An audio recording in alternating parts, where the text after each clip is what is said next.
Балам мына төшөгүнөн турду бат, мойнумдан кучактады булдурап, алаканын өптүм дагы баламдын. Тээ согушту, эстеп турдум тунжурап.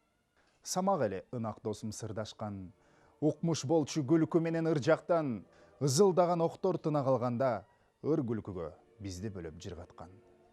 Самак айтты, кайда жүрдүң жанатан, мына балам, сен баламды карасаң, ал бала эмес турду кагаз үстүндө, 5 манжалуу кичинекей алакан.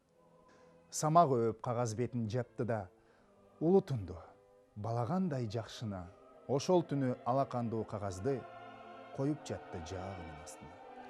Далай өп самак ошол сүрөттү, далай жолу алмаштырдык түнөктү. Бир кыштакка кирип бардык жоо сүрүп, дүкүлдөтүп, үмүтү жок жүрөктү. Бир короодо бала турат байлануу, бул не шумдук, таппай калдык айланы. Жардам сурап бала колу эрбеңдеп, бала көзү бизден өтүп жайнады.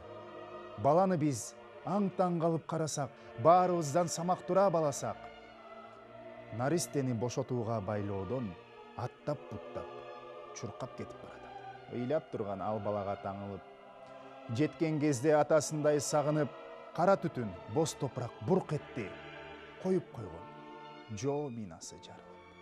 Андан ары мен айта албай баратам. Айткан сайын жүрөгүмдү канатам, экөө тиын жок, жерде жатты бир гана куп-куу болгон кичинекей. Кээде түшүп, мен торуна санаанын, көргөнүмдүн көбүн эске саламын.